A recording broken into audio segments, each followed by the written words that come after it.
Hola, hola, hola gente, muy buenas tardes, bienvenidos una vez más a Juntos en Rec, en este inicio de la semana, donde hay bastante información, entre ellas, y la más importante posiblemente será para la gente de la tercera edad, donde las jubilaciones van a ser desdobladas para aquellos que cobren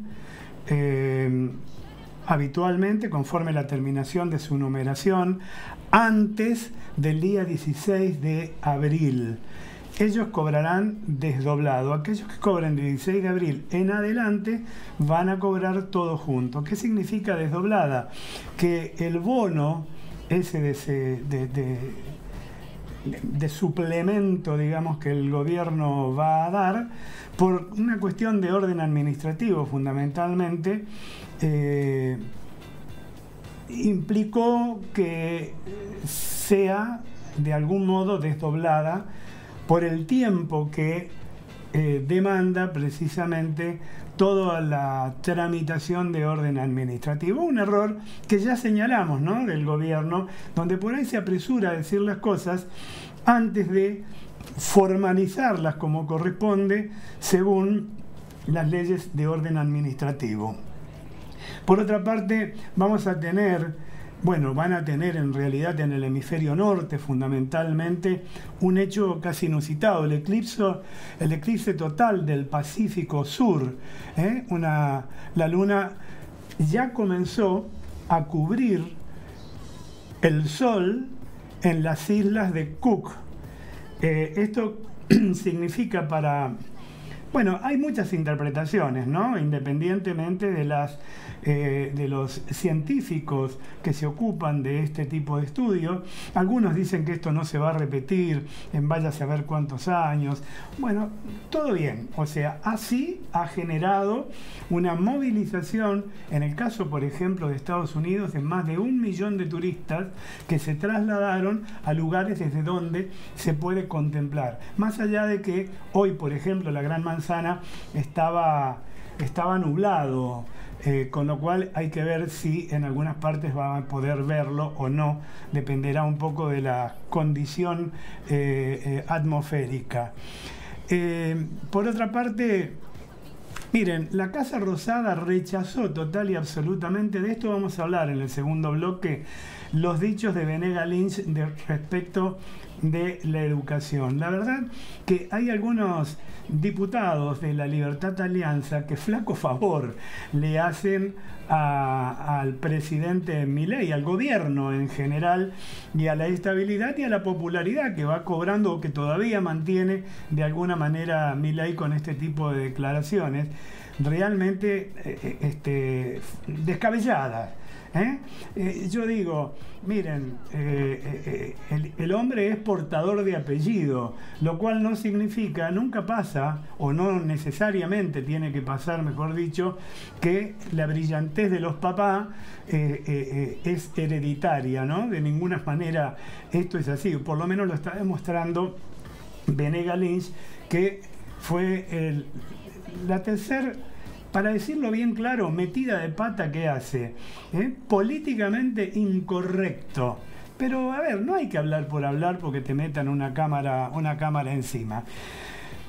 El dengue es un tema de gran preocupación. Lo tratamos el día viernes pasado, lo vamos a volver a tratar seguramente, pero es un tema de gran preocupación porque se han multiplicado en la última semana cerca de 52.000 casos nuevos aparecieron, más allá de que ha generado alguna mortalidad que es preocupante. Llegaron 22.000 repelentes para ser distribuidos en las zonas más vulnerables. Contamos también que el laboratorio, digamos, que tiene la provincia farmacológico, ¿no?, que tiene la provincia de Santa Fe, está produciendo a un nivel realmente importante, 26.000 y pico de unidades diarias de repelente, que es de muy buena calidad, pero el gobierno no lo va a distribuir masivamente, sino que el gobierno santafesino, me refiero, sí, a través del Ministerio de Salud, por cierto, sino que para aquellos que hayan sido infectados y el entorno familiar se lo van a proveer gratuitamente para de esta manera evitar la expansión, digamos, de aquellos que han sido contagiados, no vuelvan a contagiar. Eso está bien, pero como dije el viernes de la semana pasada, capaz que los caballos hay que ponerlos delante del carro, ¿no? Si le entramos a dar, no sé, desconozco si la capacidad no da para esto, si económicamente no existen los recursos, pero si se distribuye masivamente en las zonas más afectadas, de alguna manera estaríamos evitando el primer contagiado y en consecuencia, está bien, el consumo sería mayor, pero en consecuencia estaríamos salvando grandes posibilidades de mortalidad en el caso de que esto siga prosperando. Fíjense que esta semana va a haber otra vez altas temperaturas, por lo menos en la zona central del país, con lo cual prolifera, más las lluvias caídas, prolifera la cantidad de mosquitos estos que realmente son los que complican. El gobierno confirmó que va a terminar con el monopolio de la SUBE. Esto fundamentalmente porque hay de alguna manera, como en todo, ¿no?, actos de corrupción también respecto a este tema en particular. Este viernes vamos a conocer nosotros la inflación del mes de marzo. El viernes a partir de las 16 horas, lamentablemente ya no vamos a estar al aire, pero una inflación que el gobierno estima en un dígito o por lo menos 10% como mínimo. ¿Por qué? Porque de alguna manera hay que ver cómo se releva esta inflación. Si es con el núcleo, digamos, fundamentalmente los precios núcleos, que son aquellos precios generales, no estacionales, digamos, o no agregados, como el caso de combustibles y demás, consumo energético, que se hacen esporádicamente, sino del diario vivir, como en los alimentos, la vestimenta y todo lo demás. En el segundo bloque vamos a ampliar un poquito esta situación. Algunos empresarios se han reunido con la gente del Instituto Patria y con gran sorpresa notaron que esta propuesta de Alicia Castro, la impresentable que fue diputada, embajadora en Venezuela, luego en Gran Bretaña y cuyos resultados nunca se notaron, la ex azafata o dirigente del personal de a bordo, que proponía de alguna manera juicio político a Milei. Bueno, la verdad que eso se le frustró al Instituto Patria y a los abogados que de alguna manera estaban muy embalados por hacerlo, por insania y una serie de cuestiones, porque evidentemente la popularidad de Milei sigue estando allá arriba, ¿no?, pese a la circunstancia por la que estamos atravesando. Por ahí un poco por la galería, pero José Luis Esper estaba diciendo que tuvo que ajustar sus gastos. Dice, me cambié de prepaga y compro, dijo, un café más barato. En realidad me parece que es un gesto medio demagógico, ¿no? Como para decir, bien, muchachos, yo lo estoy haciendo. Lo de cambiarse de prepaga es una cosa bastante relativa. Esper quizás no tiene, yo creo que también está en el límite de la tercera edad, con lo cual yo no sé si cualquier prepaga te acepta y si vos estás perdiendo los beneficios de aporte que tenías durante decenas de años de mucha gente de la tercera edad, que son en realidad los que más necesitan de la cobertura médica, pero el peor de los negocios, obviamente, o el sector de negocios más inconveniente para las prestadoras de medicina prepaga, precisamente. De esto hablamos la otra vez y vamos a volver a hablar. Vamos a volver a hablar también de los medicamentos que, digamos, están 140 y pico por ciento, 147% por encima de la inflación anualizada. O sea, aumentaron un 350% los medicamentos en general. Algo que el gobierno debiera, cuando nosotros decimos, no todo lo del Estado hay que prescindir. Hay ciertas cosas, yo creo en el libre mercado, está todo fenómeno, pero hay ciertas cosas que hay que contener de alguna manera, como la educación, la salud, la seguridad, que no se puede tercerizar, no se puede tampoco dejar al libre albedrío, porque no hay, culturalmente, los empresarios argentinos no están preparados para eso. En diciembre ajustaron todos sus precios, en enero y en febrero, por un dólar del 2.000 y pico de pesos. Y el dólar está hoy por debajo de los 1.000, 900 y pico de pesos. Con un riesgo país que estaba casi tocando los 2.000 puntos básicos y hoy está por debajo de los 1.400, 1.300 puntos. Quiere decir que, señores empresarios, en honor a la verdad, ustedes también tienen que poner las barbas en remojo. El esfuerzo no tiene que ser solamente del pueblo. El esfuerzo tiene que ser fundamentalmente por aquellos que más posibilidades tienen y menos daño les causa esforzarse. Entonces yo quiero ver algo que jamás vi a lo largo de mi vida, que los precios ahora empiecen a ajustarse hacia abajo, toda vez que el por las dudas en realidad no se dio. La economía está, en la macroeconomía al menos, que es por lo que se rigen para pegarte ese sacudón, está bajo control. Yo quiero hablarles hoy de otra cuestión. Ha sucedido el viernes y en general ya parece una cosa como olvidada, un hecho que desde el punto de vista relaciones internacionales es preocupante. Se le ha dado mucha repercusión el día sábado, un poquitito para algunos programas específicos, el día domingo, pero en general ya cayó en el olvido. Y se trata de las relaciones internacionales en riesgo, porque la calidad ética de los regímenes políticos y la diplomacia, tras lo ocurrido recientemente en la Embajada de México y en Ecuador, pone en riesgo a las embajadas de todos los países. Cuando se dice que la guía maestra de la diplomacia está contenida en el concepto del interés nacional, es preciso saber que un componente esencial de ese interés es la ética política. Y así como lo es para todo el espectro de las relaciones humanas, es también norma válida para el conjunto de la política internacional. La calidad ética de los regímenes políticos debe ser considerada imprescindible para el análisis político en clave realista. Un dato dinámico que varía en la geografía y en la historia.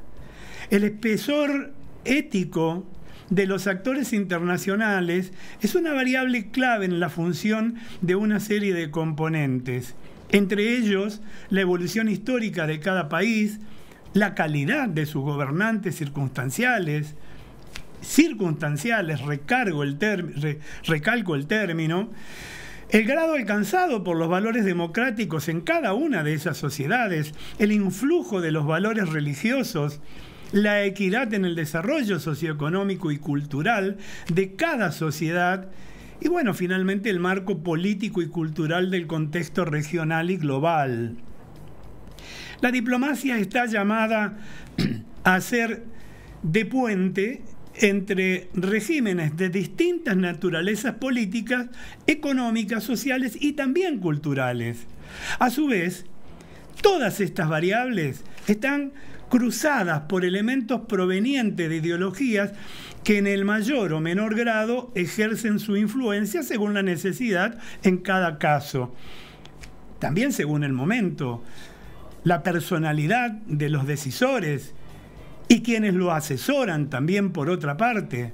Sobre todas esas variables cabe además el juicio que merezca la consideración del espesor ético de cada una de ellas.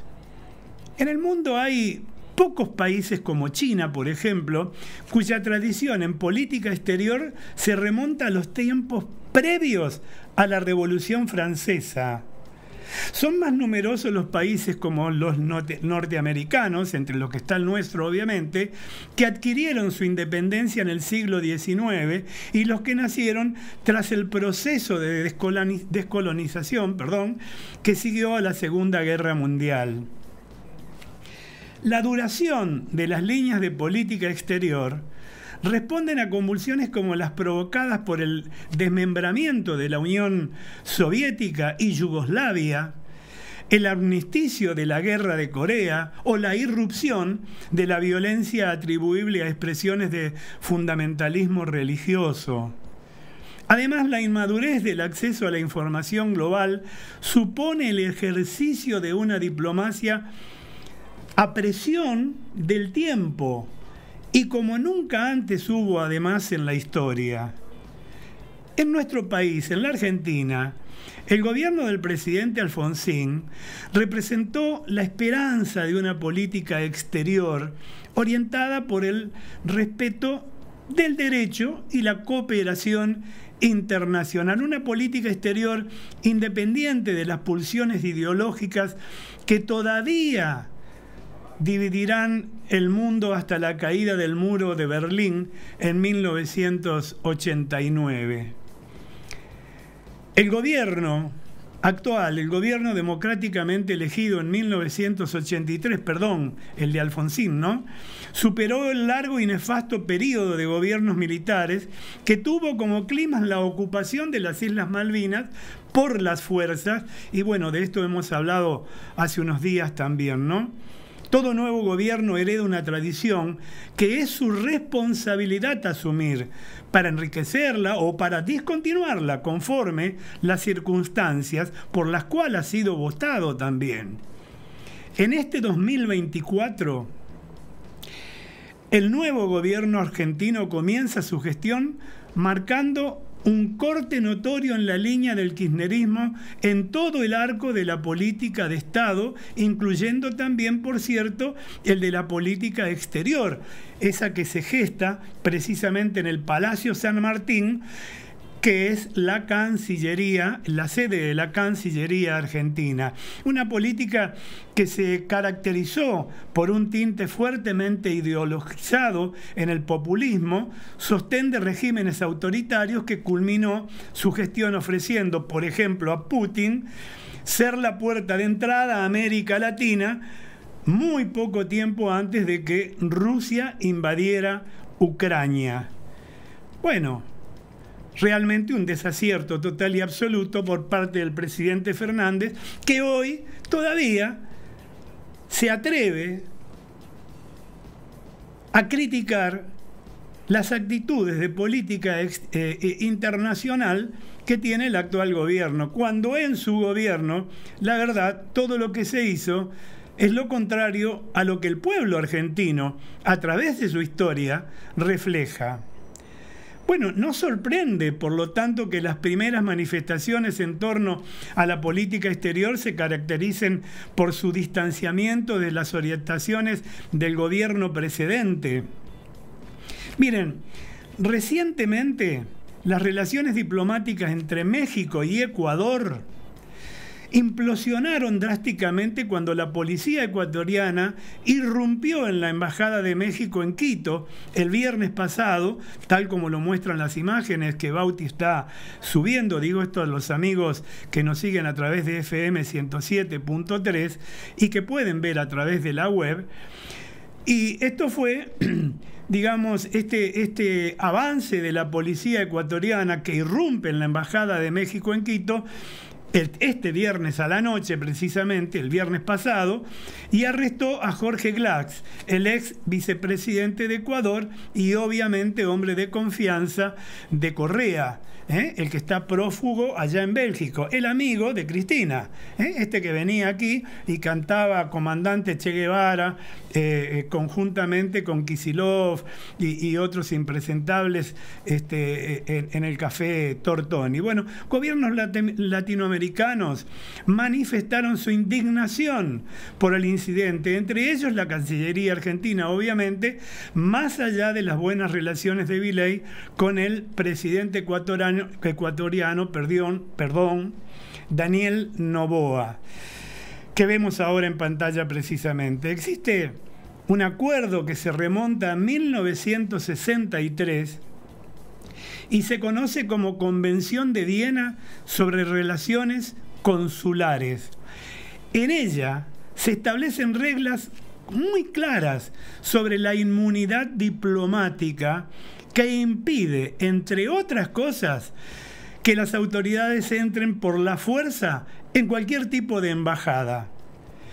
El gobierno de Ecuador también pudo haber violado un acuerdo regional conocido como Convención sobre Asilo Diplomático de 1954, que permite buscar asilo a los perseguidos políticos en las embajadas. Es claro que no es el caso del ex vicepresidente Glass, que está perseguido por las justicias por hechos de corrupción, lo mismo que cometió Correa. Obviamente, ambos gobernaron el país durante mucho tiempo, solo que Correa invadió Bélgica. Es como que si ahora Ecuador intentara invadir el país a Bélgica en busca de aquel que tiene captura precisamente en ese país. Las cosas deben ser como son y como se establecen, ¿no? Esto sienta una preocupante antecedente, aunque no es el único, que pone en riesgo la inmunidad de las embajadas en el mundo. Las condiciones económicas y sociales en las que se encuentra la República Argentina hacen que la política exterior deba cumplir un papel de gran importancia en los meses por venir. Las decisiones y declaraciones de las nuevas autoridades en materia exterior indican de alguna manera la voluntad de valerse en forma preponderante del aporte del cuerpo diplomático profesional con el que cuenta la Cancillería, hoy a cargo de la economista Diana Mondino.